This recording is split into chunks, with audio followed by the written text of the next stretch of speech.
نحمده ونصلي على رسوله الكريم اما بعد فاعوذ بالله من الشيطان الرجيم بسم الله الرحمن الرحيم رب اشرح لي صدري ويسر لي امري واحلل عقدة من لساني يفقهوا قولي۔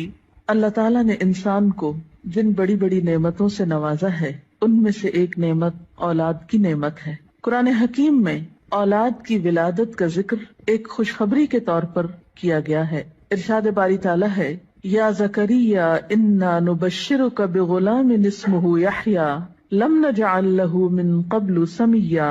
اے زکریا، ہم تجھے ایک بچے کی خوشخبری دیتے ہیں جس کا نام یحییٰ ہے، ہم نے اس سے پہلے اس کا ہم نام کبھی کسی کو نہیں کیا۔ تو گویا اولاد کا دنیا میں آنا انسان کے لیے ایک خوشخبری کی حیثیت رکھتا ہے۔ ایک اور جگہ پر اولاد کو دنیاوی زندگی کی رونق اور زینت کہا گیا ہے۔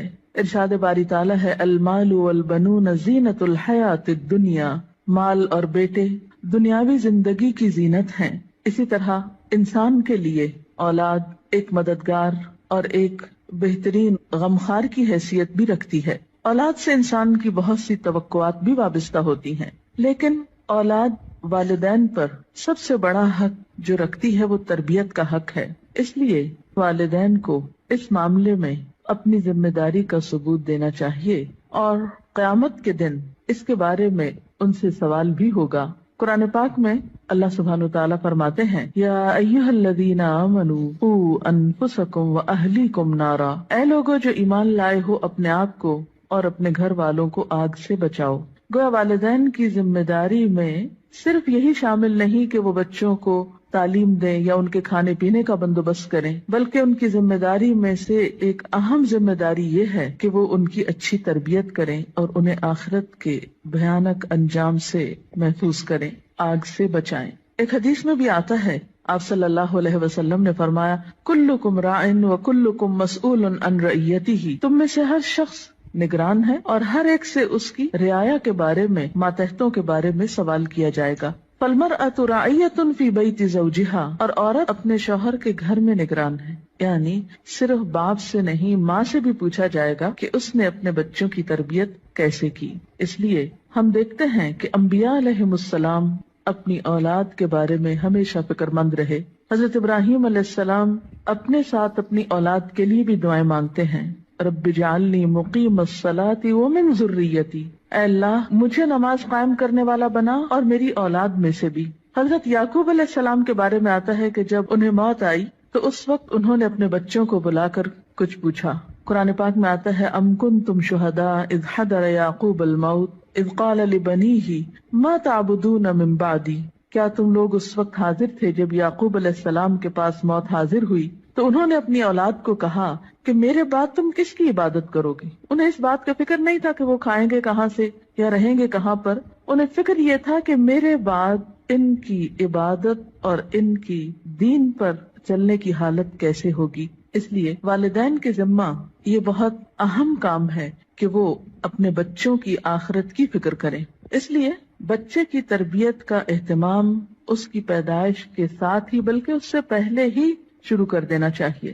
بچہ جب ماں کے پیٹ میں ہوتا ہے تو اس وقت وہ ماں کے خیالات اور ماں کی عادات سے متاثر ہو رہا ہوتا ہے۔ اس موقع پر والدین کو خاص طور پر نیک اولاد کے لیے دعا کرنی چاہیے، جیسا کہ قرآن پاک میں آتا ہے، رب ہب لی من لدنک ذریۃ طیبہ، اے میرے رب مجھے اپنے پاس سے پاکیزہ اولاد عطا کر۔ پھر اسی طرح بچے کی پیدائش پر خواہ وہ لڑکی ہو یا لڑکا خوشی کا اظہار کرنا چاہیے، اللہ تعالیٰ کا شکر ادا کرنا چاہیے، اس نعمت کو اچھی طرح قبول کرنا چاہیے تاکہ پھر اس کی صحیح طور پر قدردانی ہو سکے۔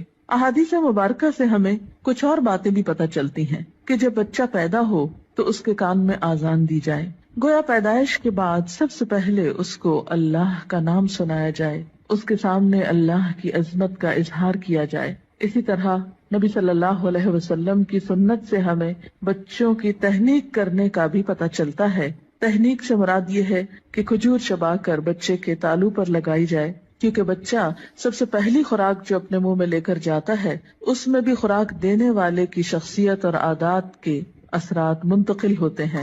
صحیح بخاری میں ابو موسیٰ اشعری روایت کرتے ہیں کہ میرے ہاں ایک بچہ پیدا ہوا میں اس کو لے کر نبی صلی اللہ علیہ وسلم کی خدمت میں حاضر ہوا. آپ نے اس کا نام ابراہیم رکھا. ایک کھجور سے اس کی تہنیک کی اور اس کے لیے برکت کی دعا کی اور اسے میرے حوالے کر دیا. پھر اسی طرح بچے کا نام اچھا رکھنا چاہیے. نام ایسا ہو کہ جس کا مطلب بھی اچھا ہو، تاکہ بچہ جب پکارا جانے پر اپنا نام سنے تو وہ اچھے لفظ کو بار بار سنے. ایسا نام نہیں رکھنا چاہیے کہ جس کا پروننسیشن، تلفظ یا معنی اچھا نہ ہو. اسی طرح نومولود یعنی نئے نوزائیدہ بچے کے بارے میں یہ حکم بھی دیا گیا ہے کہ ان کے ولادت کے 7ویں دن ان کے بال منڈائے جائیں. بعض حکماء نے اس کی یا اطباء نے اس کی حکمت یہ بیان کی ہے کہ سر مڑنے سے سر کے مسامات کھلتے ہیں، نگاہ، سماعت اور سونگنے کی قوت کو فائدہ پہنچتا ہے.